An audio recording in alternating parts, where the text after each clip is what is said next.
understand the recorder started, so I think we give it another minute and then we can start. I don't know how many people are on the list now. We've got a few. Stuart, Richard, Sandy, Pauline, Natalie, Melanie, Liz, Lee Fagan. You can see us. Kate, Karen, Jill, Jason. So we look forward to a few questions from you when we start, and we'll answer them as best we can. I think we're coming up to time. 1 minute.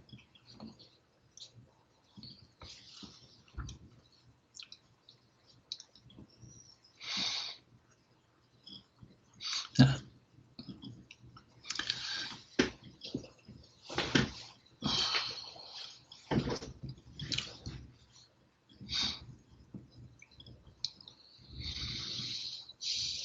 One last slip.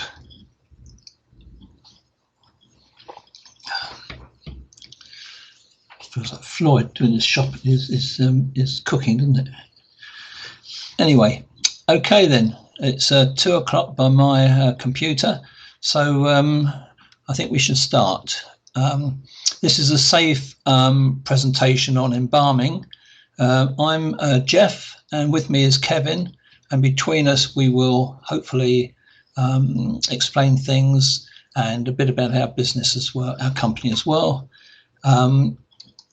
The first thing is our embalming service, one of the largest in the UK, treating about 16,000 a year, team of 30 embalmers, about 27 on a regular basis, and 3 that we use for cover at times. Since I've started, which was a long time ago, 47 years ago, I've always tried to sort of be up with all the modern technology, new fluids, etc., but also with insurance. We were the first to have professional indemnity insurance. We've had public liability for quite a long time, and in the last sort of year, we've taken on this lone worker app with SAIF to help our embalmers if they work out of hours. So, as I say, we're always trying to be at the forefront of trade embalming with these sort of policies and that. The next page is we've also we do have embalming kits, which you can see in the picture there. There's a picture of me with dark hair, actually, in the middle, almost a tall one in the middle with dark hair. We went out on 2 plane crashes with Global Partnership. One was in the Comoros Islands, the first one, where a hijacked plane went down in the sea, broke into 3. And then the other one was a plane that went to drop a couple of engineers off, took the wrong route and hit a mountain. That was in the Philippines. So we've had experience in that. But when we came back, we built our own cases, 2 waterless cases, one with fluids and one with equipment, including hand pumps, etc., if we were going to places where there wasn't electricity. And we have actually been, Kevin's been to Afghanistan and the Falklands. I've been to the Falklands, Morocco, and quite a few times local places like Guernsey, etc. So if any funeral directors out there have a body abroad that they would rather us go and embalm to bring back in hopefully a more presentable condition, then we're here, and talk to us about that. So we have got specialists in all other things. I've just got to find my little cursor. Hold on a sec. Go on to the next page now. And of course, the most important thing, and the way we've actually built up the business over the last 40 odd years, next year will be the 40th year of GT Embalming, on presentation. It's something that we've really concentrated on more than anything, because you get cases that actually go in 2 or 3 days, and you don't want a full waterless shipping case on it. You want the body to look as best as possible. and of course it's beneficial to the funeral directors if they've got confidence in showing the deceased to the families. And of course, obviously, without saying, we treat every case with respect and dignity.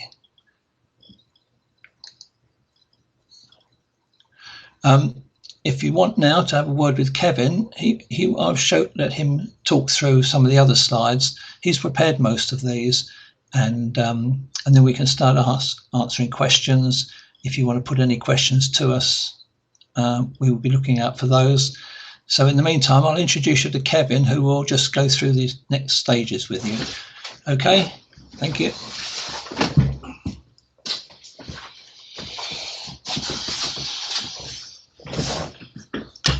Good afternoon in SAIF webinar land.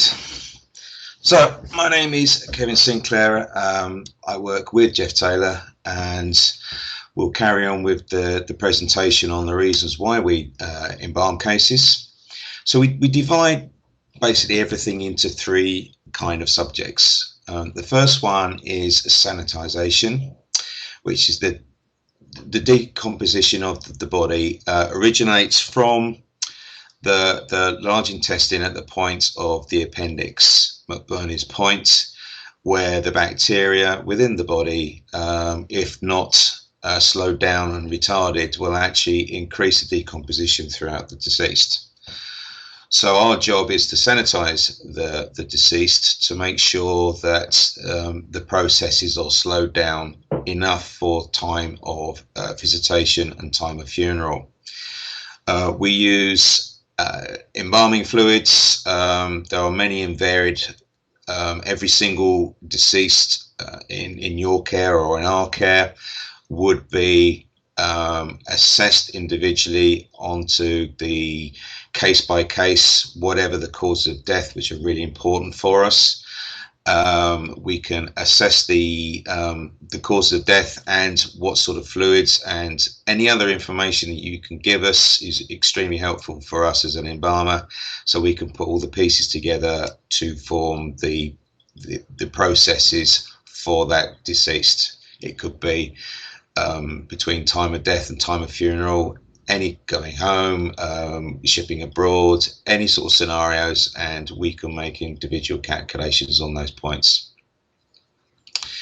As well as internal embalming, if the deceased is, nature has taken its course too far, then we can do a sanitization process, which is gels, powders, and internal embalming, just to thoroughly disinfect and treat the deceased to become a sanitary deceased, ready for maybe transportation or laying in a chapel in a closed coffin if nature has taken its course too far.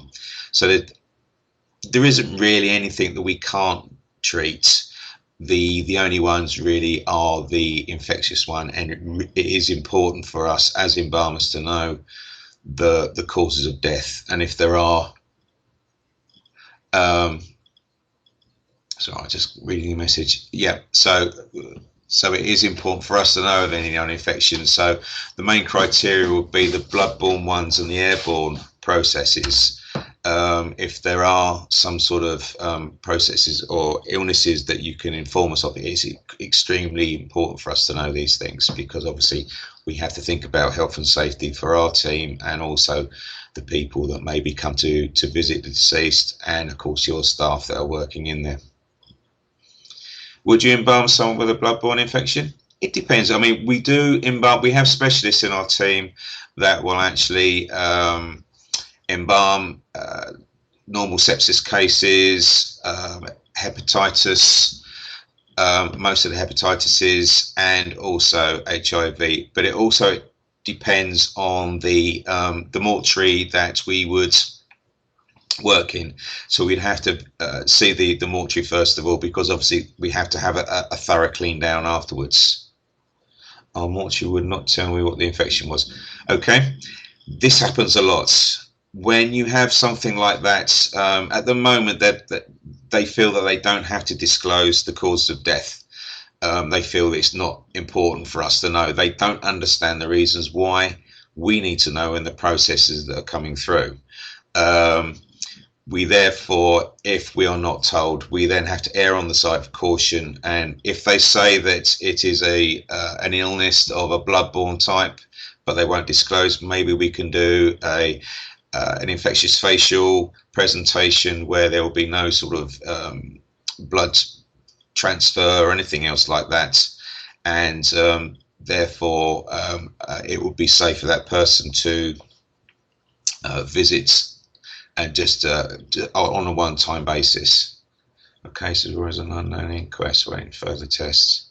Once again, maybe a facial presentation could be done if we're still waiting for results of blood tests. It depends on the embalmer, but they're normally quite happy to do a facial presentation prior to the embalming processes, and then once you know that the case is safe to embalm, then the embalming process can carry on. It's non-invasive, so it's not going to do any harm to the deceased.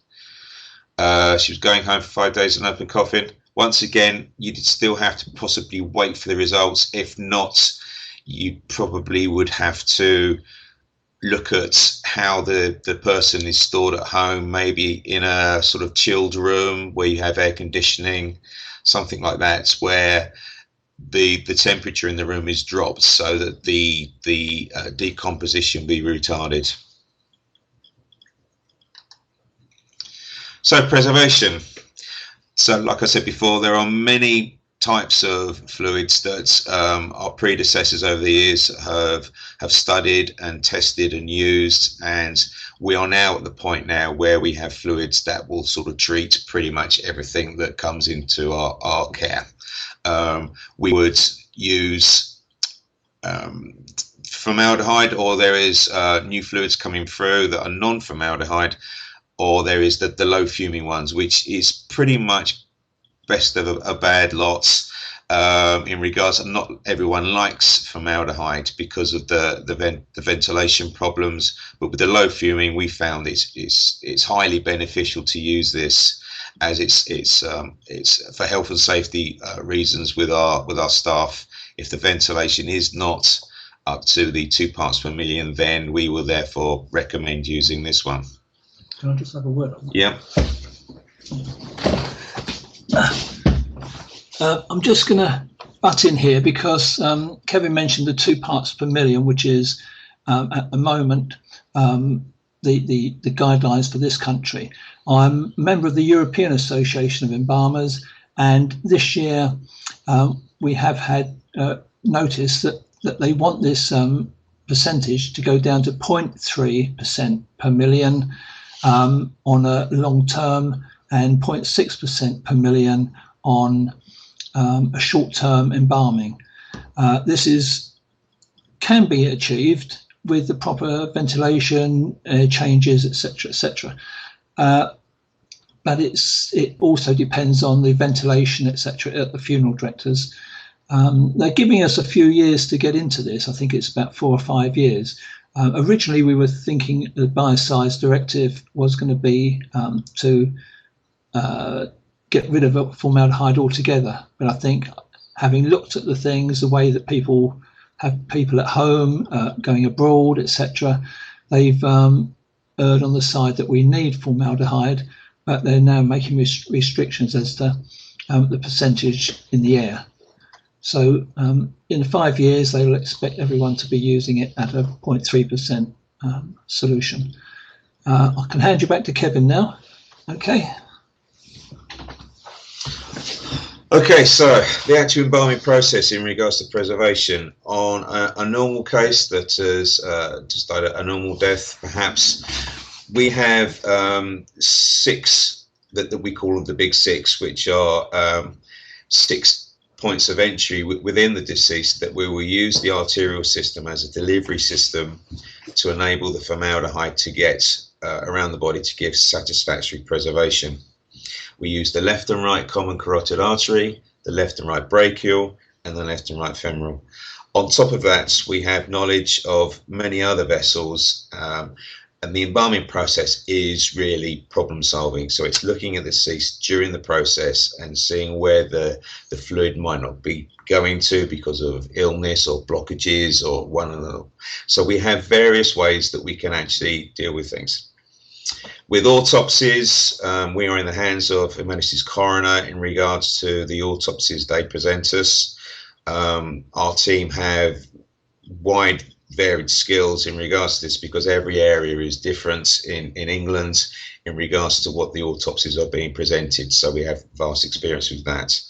In regards to the arteries that will be used in an autopsy, because the inner cavity has been exposed, so they will then use the subclavian arteries, the internal external carotid artery, and the iliac arteries in the legs.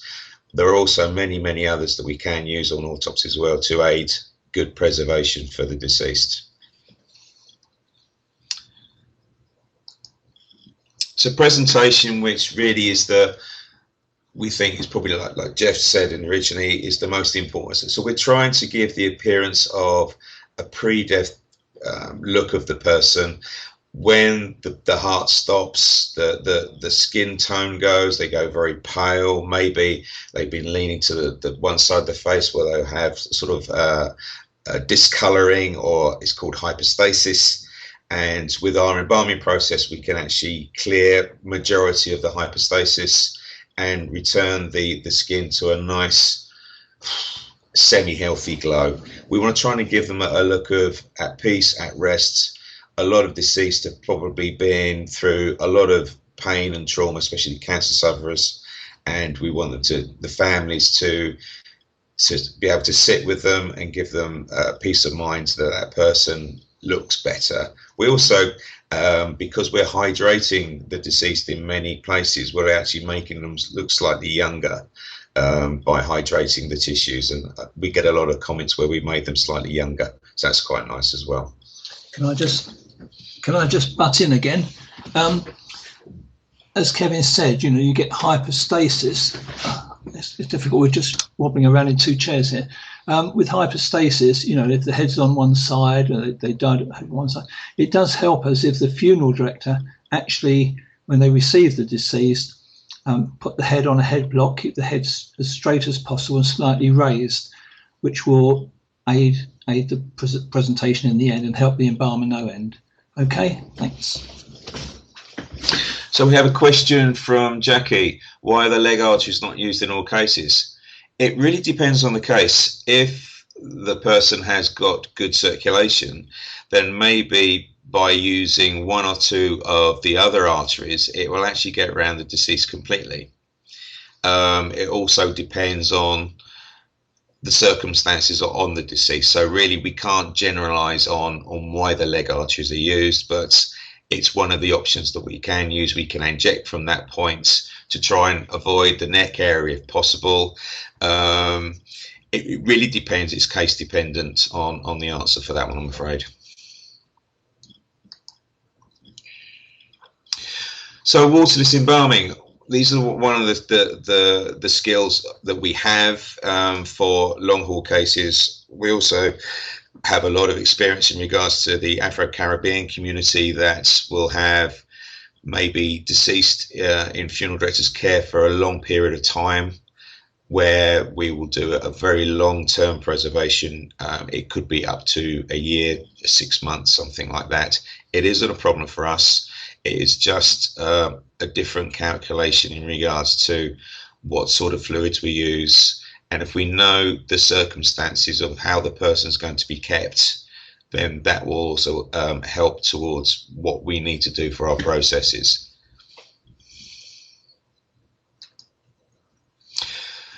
So the next few slides are some deceased that over the years we've used as examples of, so you can just see you won't actually see the embalming process, but you'll see a sort of before and after. So you can see the advantages of the reason why we do things. One of the skills that we also have is restoration work. It's quite important for us, for our team, to have skills like this. Traffic accidents, falls, any form of accident or anything like that where circumstances that happen beyond that person's control and they passed away in a horrible time, then we are then called in to try and restore them to a position where the family can come in and pay their respects. There are various ways that we can do this. Once again, it's on a case-by-case basis. We would need to assess the deceased as and when we see the deceased. So this would just be just a normal straight case, we would call it. This is someone that hasn't had an autopsy. This is how we would receive them first of all when we come into the mortuary and the deceased is presented to us. So this is what we would see to start off with. We would then disinfect, undress, all the checks, that everything else that we need to do that makes sure everything's legal for us to take part of the embalming. As you full well know, that the paperwork side is very complicated, and we must make sure that all deceased are clear and the family have given permission to do the embalming process before we start.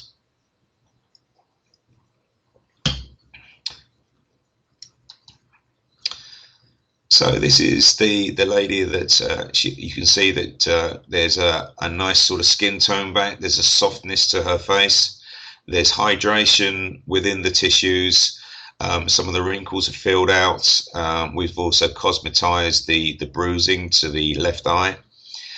So hopefully when the hair is dressed in a nice way, like cosmetics, but we're going to cosmetics a little bit later on in regards to what we need from the funeral director. This is another, just a before and after, so you can see the deceased in the care when we first received them, and this is after the embalming process. So you can see that she was slightly jaundiced, so we brought a nice colour back and also a nice texture to the skin, so the formaldehyde has plasticizers within the fluids, so when the families come in, they can hold their hands. It's of a sanitary condition, so there's no risk of any cross-infection. Also the fact that it's nice and soft, and there's a pinkness to there as well. And that's just finally in the chapel. So reconstruction. We have many skills in regards to road traffic accidents. What is presented to us on a day-to-day basis, we normally like to have communications with the funeral director beforehand and work out what the possibilities are. We can't say that we will be able to do everything, but there might be something that we can do that will allow the families to come and visit that person. So it really needs negotiation before the point of promising anything to the families, because obviously the families don't understand what happens to that person and how they change after death. And it is unfortunate that some people will come across and promise them these things in a time of quite a stressful time. You promise them that they can view, and then unfortunately it goes wrong. So a pre-discussion before the arrangements for viewing is so important for circumstances such as this. This gentleman passed away in his garden. He was on his own in a greenhouse, and unfortunately he was visited by a few animals, and were taken parts of his anatomy away. The sister was adamant that she wanted to see her brother no matter what, whatever the cost, whatever the time it took. So I was entrusted to look after this gentleman, and as you can see, he was in quite a bad condition. So the right-hand one is after the injection process. So we've rehydrated certain areas. On the left-hand one, you can see the sort of the golden brown tissues. That's extreme dehydration, where the moisture is taken out of the tissues, where the air is rushing past the face. Just go onto a sideline. This is why it's so important for deceased in your care to have moisturizers within the refrigeration during their time of stay with you, because the actual passing of the cold air within your fridges will actually dehydrate the tissues. So once you receive them in your care, an application of some form of cream will be extremely beneficial for the families. It will avoid a lot of circumstances such as this. Going back to this case, so we have rehydrated. We've set the features the best we can. The top of the head, spent a considerable amount of time restoring that. We've used surface waxes to restore the sort of the general shape and the texture to the skin. And then we're going on to the cosmetic side of things. So this is the finished gentleman, presented. When they come into the funeral, yes, I would. Any deceased that comes into your care, moisturize them as soon as you receive them. So even on night calls or over weekends, as soon as they're in refrigeration, that process is so important, because it keeps the tissues hydrated. It's so I can't say how important it is. It is vital that you do this, and it's a really good practice for all your staff to do. But be careful, don't overhydrate by putting too much cream on, because it could be detrimental. Just covering as well, just covering the face at times. Yes, covering the face, but be careful that it's not something for a long time, even with a cotton or something like that, that can actually harm the face as well, in regards to a little bit of dehydration or just contact of the face. So really just hydration is the important thing, and then covering of the face. So yeah, so I've cosmetized, and the sister came in, and she came to terms with his death. There was a lot of guilt there, because she wasn't with him when he was found in the garden after a few days, and it started a grieving process, which is so important for the families to have. And that's the importance of embalming, is to start that process, to get them to understand that that person is now gone, and it's now to remember them as they were in better times, rather than the pain and suffering they had at the end. So you can see it before and after, what is possible. But once again, I can't stress, we need time to do this. I mean, that process probably over a couple of days. It's not a 5-minute action. So working out the visitation, booking appointments, really has to be with the embalming team in mind, on what they can do and how long it's going to take. So the day-to-day processes. So the viewing should be a pleasant experience. And like I said before, we want to have the deceased in a pre-agony state. So before that, they've had a lot of cancer treatment, before all the dehydration, and they're not drinking, they're not eating, they're not sleeping. All these things, we want to take that pain away from the deceased as much as we can, and give them, that look of at rest. It's so important for us to do that. As it's just another example of what we can do in regards to restoration work. This lady suffered some facial injuries, so you can see the before and after. This happens a lot in summer. This is what we call tissue gas. This is where we were talking about the decomposition. If that is not retarded and slowed down, then gas is formed in the abdominal area, and that will spread throughout the body over a course of time. As you can see in the face of the gentleman on the above picture, the gas has got into the face and the abdomen, and it has bloated his face quite dramatically. Now we can, given time, try to remove this, but once again, it's not a 5-minute thing. It needs time. We need to do the things and do it properly if the family are going to come in and say their goodbyes. So you can see below what the after effects were. Best to moisturize the whole face? Yep. Concentrate forehead, eyes, nose, mouth, chin, and then just put a covering over the top just to keep the air away. I hate to use analogies that we use in life in regards. So when you wrap your hams up, if you don't wrap them up properly, you get that dehydration towards it, and then you have to throw it away. That's the air rushing past your food in the fridges, and it takes all the moisture out. So this is the same process as in your larger fridges in regards to the deceased in your care. That is why it's so important to moisturize them.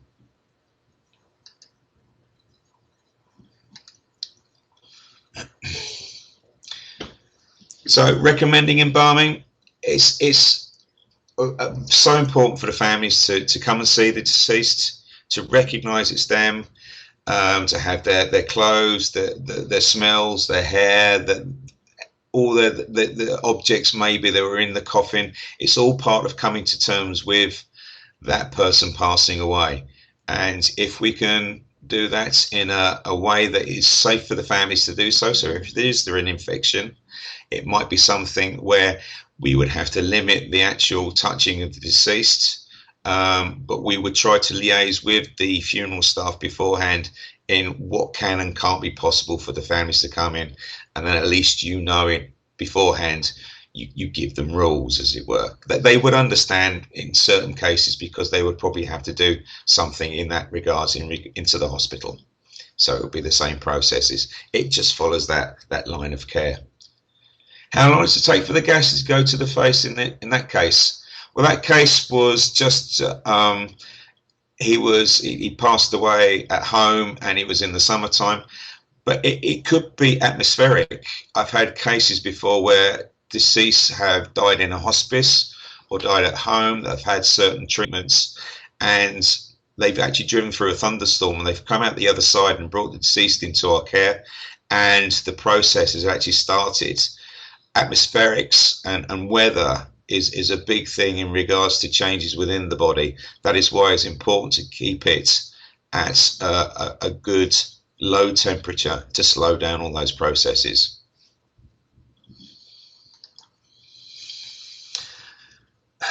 This is the one. This is what we try to do with all our teams in regards to talking to our clients. Is how it is very difficult to talk about embalming, because what the families are in such a state of grief that you ask them if you want mum or dad embalmed, and they'll ask questions, and a lot of times the funeral directors won't actually want to answer it because they feel it's too invasive.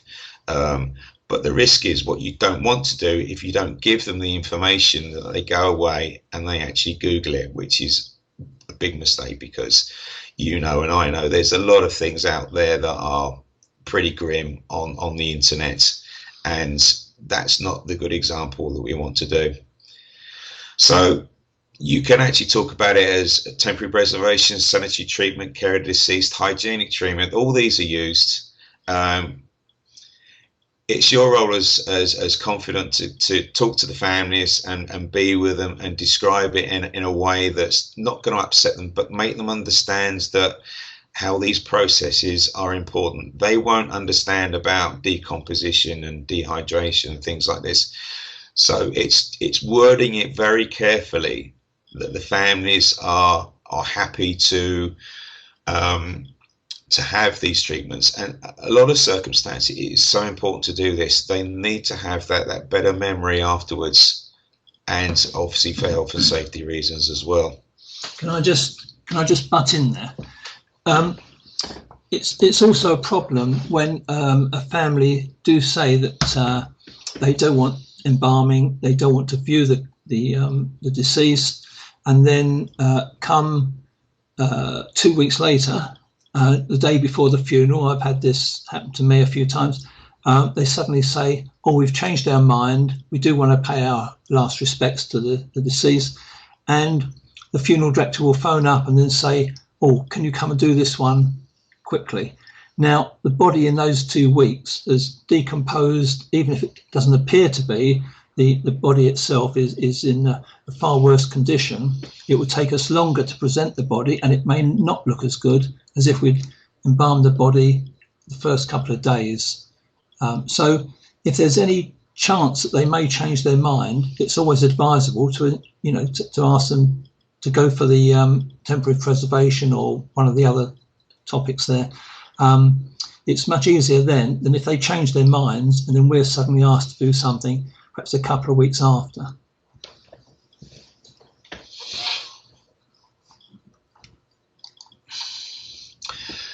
So as a company, what we've put together is a leaflet that we offer to all our clients, all our team, to present to people in regards to it's a family friendly leaflet that basically describes embalming.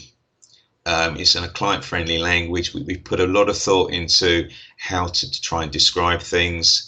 It gives the benefits of embalming, the three reasons: the preservation, presentation, sanitation. So you can use that as an educational tool for the families, so to stress the importance of why things get done. How can we get some of these? Well, this will be something that we can talk about later with SAIF, but at the moment we would have to, that would be up for discussion. Understand terminology found in environment. I'm not having a hygienic treatment. I was not pleased about not being made clear. I came to this work and I found out what it meant, and it's not. Yeah, so hygienic treatments. Sometimes using words that doesn't describe what it is might be detrimental to you. Honesty sometimes is the best policy. And at least with some sort of description or a leaflet, it's a professional description of what is done. Like we said, we don't want them to go on to. I found it misleading in hindsight. Yeah. So it's working really well. I mean, a lot of companies actually use it for handouts for their staff rather than for the families. It works either way. It's entirely what the people actually want to use it for.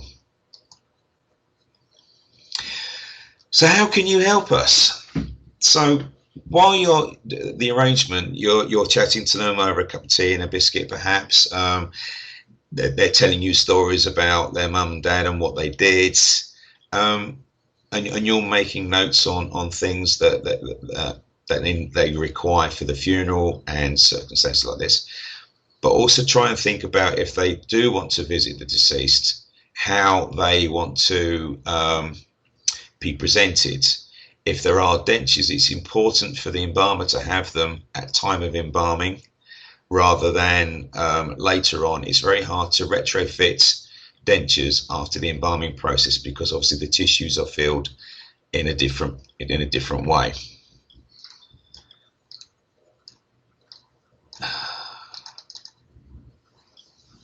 Okay. Yeah, so the tissues are filled in a different way. We can use alternatives. We do have things called natural expression formers. So if the dentures aren't possible, we would use this to actually give a more lifelike position of the face. We don't get it right every time because it is an artistic interpretation on how we feel as embalmers that person should look. We don't know them. So we don't know how their face is held, which goes on to the next one, which is ask for a photo. Now, it's really nice to have a photograph, but please, could you make it something up to date? Ideally head and shoulders, maybe identity, like a bus pass or a passport photograph, something like that. We're not looking for them to smile because it is very hard for us to reproduce a smile. It takes thousands of little muscles to do that, and unfortunately we can't do that. So it is important. So up to date as you can. Ask for perfume and aftershave.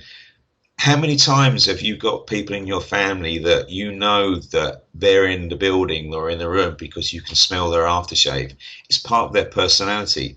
So if you've got a deceased in your care that is notorious for wearing a certain aftershave, their own aftershave, even before they actually see the deceased, they can smell their aftershave and they know them there. I recall embalmers use the phrase the 3 Ps: presentation, resume. Presentation, and what's that? What's the 3 Ps? It's protection. Right, protection. Right. Anyway, moving on. So yeah, it's part of hitting all the senses. So you've got the visual thing of actually seeing the deceased. You're seeing the hair in the right way, the clothing in the right thing. So why not impact it as well with how they smell nice? Maybe favorite aftershave of Grandad's. He always smelled of Old Spice, so it's part of his character. In regards to makeup, we would have to have a massive great lorry full of all the up-to-date makeups of every brand in all the world to have them. So it's so much better for you as the arrangers or the funeral directors to receive the makeup of that person and bring them into us. We will then look at the makeup, and I could have a room full of ladies and they all present their makeup and they're all different. They're all unique in their own way. So having their own particular makeup is important. And then we will do the investigation and look for the eyeshadow where it's a strip of 4 and then one's worn out down to the silver foil. So we know there might be a light application of eyeshadow, lipsticks, anything like that. We will look at something that's been well used, and that will give us a clue of what she needs to have. Hair, we will do the best I can. We will style in the best ways we can. We have specialists in our team that will actually do hairdressing retrospectively after the embalmers have done their work. That's where the photo is important. We will try and style it so that it's clean, dry and styled in a way that maybe also the ladies in the branches or the gentlemen in the branches can actually just maneuver their hair slightly just to give a slightly better look. All information is extremely helpful to the embalmer. Infections, cause of death, anything that you feel that we should know is vital for us. We need to take all this information from all these different places and put it together, and that becomes that process for that individual.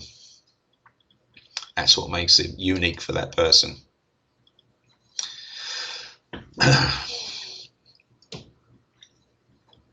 So the next part of the talk is, I hope everyone's okay. If there's any questions, please carry on sending through. Jeff's having a look at the questions as I'm wittering on. So the next part is that over the past couple of years, I've been giving leave now to see a family. Okay, Lee, take care.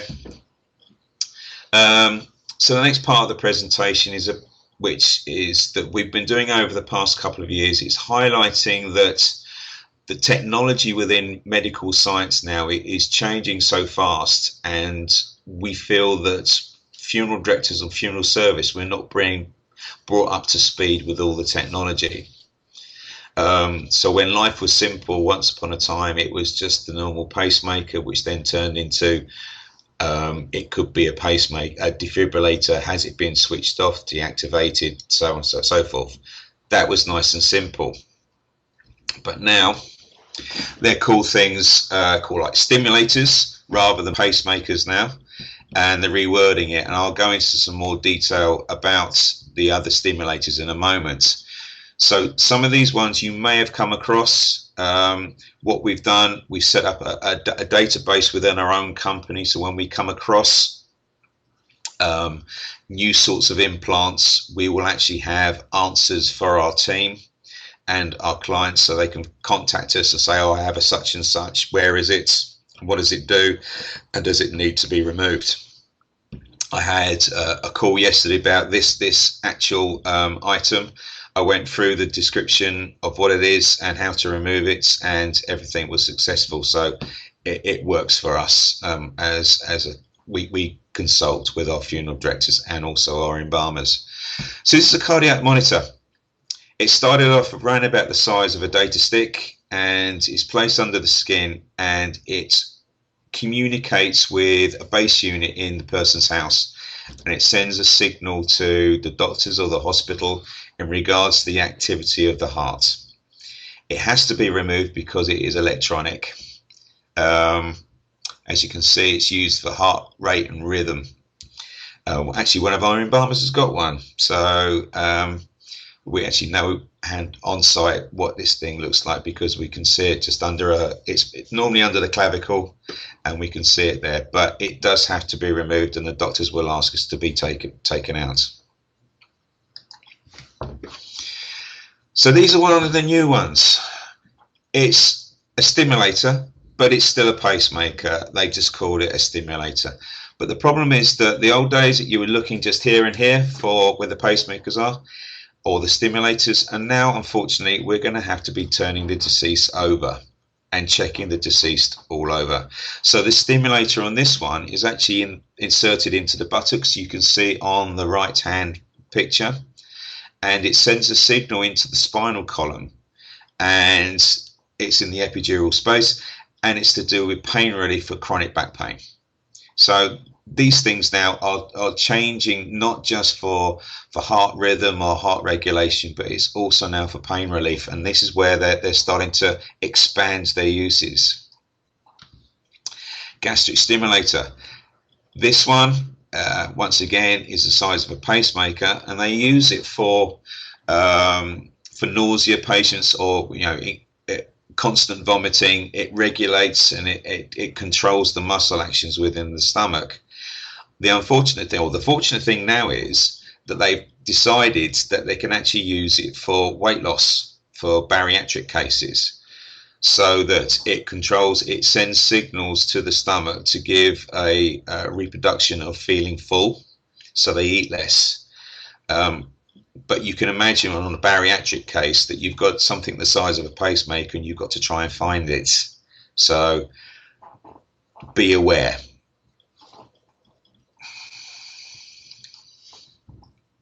Here's the gastric stimulator. Talk about weight loss for obesity. Triggers feeling fullness. So that one actually has two uses. Splenic nerve stimulator. So this will go on the nerve, and this is to do with sort of chronic infections. It's only tiny, but it still has a power source, and the cremation papers may ask for it to be removed. So you need to be vigilant if one of these are in place. Some of this is brand new technology, some of it is in place already. So we've got a spinal cord stimulator. This is once again chronic neck and back pain. So all those people out there that are constantly in pain with your neck and back with all the manual handling that we do. So get yourself a stimulator and pain relief. So sacral nerve stimulator, that could do with bladder functions. So someone with incontinence, which is, very commonplace, but now they're talking about putting implants in to sort of regulate the incontinence. By a nerve stimulator, this is brand new technology. Not really much of this is happening at the moment. You can see that the bions that are up in the top right, the size of them, they're actually injected into the arms or the legs, and that's to stop sort of the juddering. They're talking about for Parkinson's as well now. This is a indwelling pain relief pump. The drug is called baclofen. Now what this actually fits into the abdomen, and it's long-term pain relief for cancer sufferers. You've probably seen an external driver where one of these white boxes with the syringe fitted on top with the timing device. Well, this is a variation of this, and it is actually, as you can see on the top right, it's actually inserted into the abdomen. It's quite large, it's quite obvious, but it's still battery driven, and it still needs to be removed. Now, technology is moving on now in regards to this, where the new baclofen pumps are now going to be around about the size of a 50p piece. So as technology improves, things are getting smaller and harder to trace. Ventricular assist system. Now, this is not power-based, but the doctors still wanted this thing taken out. Now, what this does, it fits onto the heart, and it just helps the heart pump the blood around the body. It's a hefty chunk of metal, but every now and again we have requests to actually take these out, and you can see one that we've actually removed. Oh, wrong way. On your 4s and 5s, cremation forms, any known implants, fixing now. This is a big thing that's coming up at the moment. We as a company have specialists in our team that will actually do investigations on the deceased. In fact, I've got to do one tomorrow on a deceased that's got a suspected fixing now. What we will do is a cross section and look into the actual support system, the rod. We need to know if it's either saline filled, gas filled, or if it's solid rod. If it's a solid rod, it's safe to cremate. The problem is if it's saline or gas filled, it's then a rod that's injected under pressure. If you look once again on the top right, you can see it looks like a fleur-de-lis, and the bottom one underneath it is the one under expansion. So you can see that it's under a tremendous amount of pressure. So what we do with the procedure is to go into the bone and then into the rod itself to try and deflate the rod. As you can see in the middle picture, that is the picture of a solid rod. So we need to get a third of the way through, 2/3 of the way through to find out if it is a solid rod or a gas rod. Unfortunately, it is invasive. There is no way of finding out. It's important for you at point of arrangement to find out if they have something like this, because you need time to investigate. Sometimes there's no records. We had one not so long ago where the person died in Spain, had an accident in Spain and had treatments over there, but there was no records, or it was very basic records of what the nail was, whether it was solid or gas filled. So we had to do an investigation on it, and as it turned out, it was a solid rod. A lot of doctors will just go, I don't know what it is, and therefore it leaves it open-ended, and the crematorium will naturally throw it out. So then you need to know it could be any of these. Once we've done the process and we find out exactly what it is, we've either vented it or discovered it's a solid rod, we then do a declaration of what we found, which then could be presented to the crematorium so that the person is safe for their funeral to go ahead. Scary one time. I was lucky to ask to be removed, to remove one of these from a deceased, from a funeral director's. It was the first ever one, and the only reason that the funeral directors found out about this was that the wife came in and she had the little manual with her saying that her husband had this new sort of pacemaker put into his heart, and he was so proud about it that he kept the manual. So luckily she brought the manual in and I can actually see what it was. I'd never seen this process. I'd never seen it before. There was no actual ways of working out to do it. So let me just go through what it is. What it is, it's like a pacemaker. You see top left, the small item on the left-hand side, that is the new pacemaker. It's got a 10-year battery. It gets inserted via the femoral vein, so there's no scarring, there's no lumps, no bumps, or anything else that you can see as a telltale sign. And it will go up through the femoral vein into the heart, and it is then planted into the muscle of the heart. And you can see the burrs in the central picture grips the muscle, and then they activate it. Now this thing's got a 10-year battery, so we need to know when these things are in place. This has really triggered why we're going around talking about the electrical implants now, because this came up and we said, well, what else is there out there that we need to know about? So it's an interesting one. So far I know about 2 or 3 in the country have been done, so it's still in its infancy, but it's going to happen because technology is getting smaller. So at the time of writing this, I did a quick overview to see if there was any more technology, and one popped up, which was the treatment of diabetes. Now, we were talking about the Becklofen pump and the small sort of one the size of 50p piece. Well, they've now got one that is for diabetes, and you can see it fits into the abdomen. Now, this will give a steady dose of insulin, and it's controlled by a smartphone. So you can actually either if you're feeling poorly, then you can actually send a signal to this this implant to actually send more insulin, or you can set a setting on it that it will actually send in steady doses throughout the day. So it's regulated externally. Once again, you think about it, it's still battery driven and it still will have to come out Chromatia. This is the end of the actual talk on everything. Both Jeff and I are quite happy to answer any questions. We'll leave it open for a few minutes. If you want to ask any more questions, please go ahead.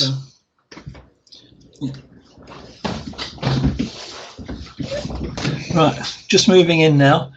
Before we go, going back to these different implants, I spoke to the president of the crematorium authority, and I don't believe that they keep their crematorium staff up to date with certain things.